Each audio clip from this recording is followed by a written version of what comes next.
주워 담지 못해 아마를 떠날 것 같아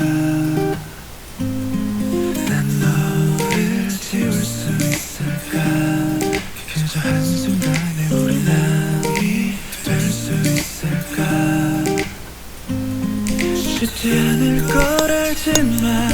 쉽지 않을 걸 알지만 우리는 공부를 해야 되죠. 오늘은 실학입니다. 실학. 아마 여러분이 처음 들어보는 단어가 실학이란 단어일 텐데 교과서는 180쪽에서 189쪽까지입니다. 일단 실학이 뭔지 알아야 되겠죠.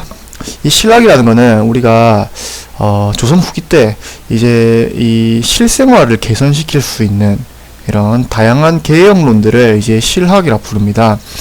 우리가 이 조선시대 학자들이 공부하던 이 성리학은 상당히 이론에만 치우쳐져가지고 실생활을 문제 해결에는 별로 도움이 안 됐었습니다. 주로 성리학이 다뤘던 문제는 뭐 인간의 본성이라든지, 아니면 뭐 우주의 어떤 뭐 움직임이라든지, 그래서 우리가 이 성리학 때문에 비롯된 논쟁이 뭐 예속 논쟁 같은 게 있었죠. 사실 그런 것들은 이제 실생활, 실제 백성들이 어떻게 삶이 더 좋아지는가는 상관이 없었기 때문에 새로운 다양한 개혁론들이 등장하게 되는데 그것을 실학이라 부릅니다. 그래서 오늘은 이 조선 후기 사회 문제점을 개혁하기 위해 다양한 주장들이 제시되는데, 자, 그래서 이 단원에서는 어떤 인물이 어떤 주장을 했는지를 여러분이 연결할 줄 알아야 됩니다. 그래서 오늘 핵심 키워드는 실학, 중용학파, 중상학파라는 이런 단어들을 우리가 배워야 됩니다. 자, 먼저 중농학파입니다. 중농학파. 자, 뭘 중요시 여기냐면 이 농촌의 문제를 중요시 여겨서 농촌 문제부터 해결하자라는 중농학파고요. 대표적인 인물이 3명 있습니다. 자, 먼저 유형원이라는 인물입니다. 자, 이제 조선 후기가 되면서 이 대다수의 농민이 땅을 잃어버리고 이제 양반들은 양반 중에 일부는 이제 우리 저번 시간에 배웠죠. 모내기법 같은 거. 그런 거를 이용해서 이제 대토지를 가지게 되는데 대다수는 이제 땅을 잃어버리고 남의 땅을 빌려서 농사 짓는 소작농이 되는 겁니다.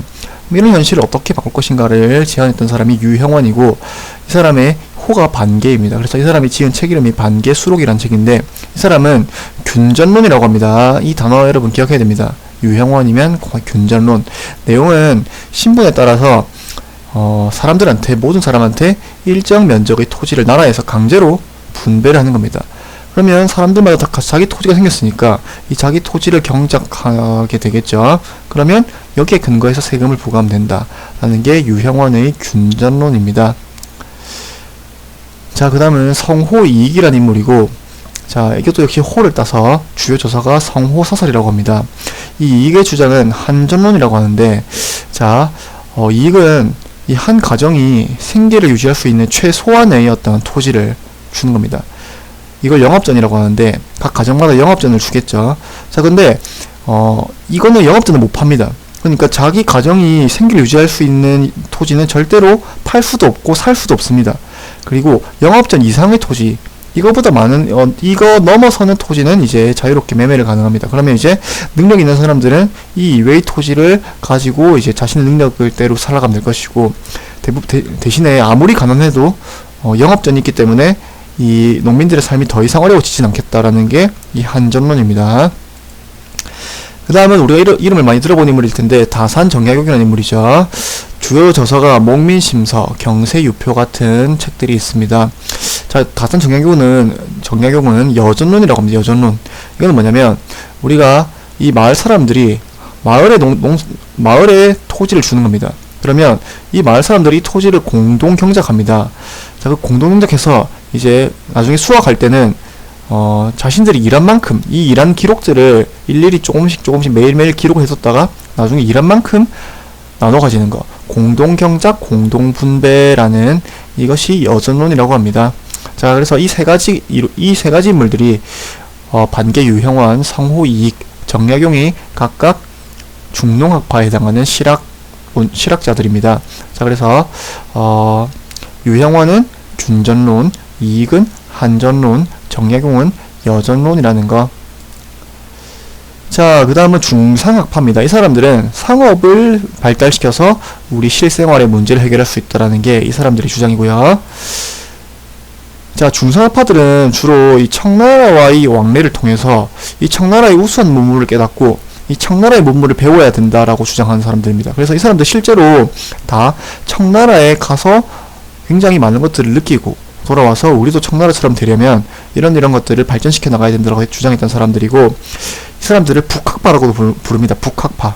청나라를, 북쪽에 있는 청나라를 배워야 된다라고 해서 대표적인 인물들 박지원, 박제가, 홍대용, 이두공 등 이런 사람들이 있는데 우리는 이 두 사람을 배우겠습니다. 박지원과 박제가. 자, 박지원은 연안 박지원이라고 합니다. 이 사람이 북학파의 가장 선두주자, 가장 북학파에서 유명한 사람이고요. 주요 저서가 이제 열하일기라고 하는, 이거는 청나라에 갔다 와서 쓴 내용입니다. 청나라에 갔다 가면서 겪었던 일들을 일기 형식으로 쓴 책이고, 이 허승전과 양반전 같은 경우는 여러분이 읽은 사람들도 많을 텐데 양반의 어떤 허례허식이나 그런 것들을 비꼬는 책들입니다. 조선 후기 때 양반이 어떻게 달라졌는지를 볼 수 있는 책이고요. 자, 이 사람의 주장은 우리가 수레를 이용해야 된다. 수레. 자, 왜냐면 이 수레에는 많은 물건을 담을 수 있고 이 수레를 가지고 이제 화폐를 사용하면 이제 상공업이 성장할 수 있다라는 겁니다. 자, 그리고 이 사람은 이런 상공업의 성장뿐만 아니라 양반의 우스운 모습까지 풍자했던 이 사람이 쓴 소설들 보면 지금 봐도 상당히 재미있는 내용이 많습니다. 자, 그 다음은 초정 박제가라고 하는 인물이고요. 이 사람은 서자입니다. 서자. 서자가 뭐냐면 정식 부인한테 난 아들이 아니라 이제 첩한테 난 아들입니다. 첩한테 난 아들. 그래서 이 조선시대 때는 서자 출신은 굉장히 좀 차별 대우를 많이 했습니다. 과거 시험도 못 치게 하고 관직에 오르더라도 승진을 잘 못하게 하는 이런 대책을 이런 정책을 취했고요. 자, 이 사람은 어릴 때 박지원을 만나서 이 박지원의 영향으로 비슷한 사상을 가지게 된 사람입니다. 책 이름은 북학이라고 하죠. 북학파라는 걸 드러내고 있죠, 책 이름에.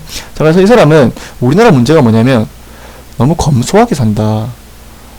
사실은 검소한 게 아니라 우리는 바보라는 겁니다. 바보. 적당히 쓸 줄 알아야, 적당히 이제 소비를 해야, 이 소비가 활발해지다 보면 이제 그걸 팔기 위해서 새로운 물건들을 생산하겠죠.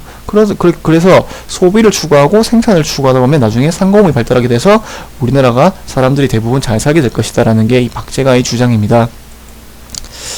자, 그래서 여기까지가 실학자들의 주장이고요. 실학의 이거 서술형 시험에 낼 겁니다. 이거 책 몇 페이지에 있냐면 교과서 188쪽에 보면 제일 밑에서 두 번째 문단이랑 그 다음에 마지막 문단에도 있는 문장들입니다. 보면 실학이 왜 중요한가, 조선의 현실에 관심을 갖고 사회 모순을 개혁하려고 했다는 점, 그 다음에 두 번째가 새로운 사회, 이 전형적인 조선 어떤 농민 사회, 성리학 사회에서 벗어나서 이 근대 지향적 어떤 우리들의 삶과 비슷한 근대 지향적인 성격으로 이후의 개화 사상에 영향을 미쳤다는 점, 이것이 바로 실학이 중요한 두 가지 이유가 되겠습니다. 두 가지 다 여러분이 외워야겠죠. 오늘 수업은 여기까지입니다.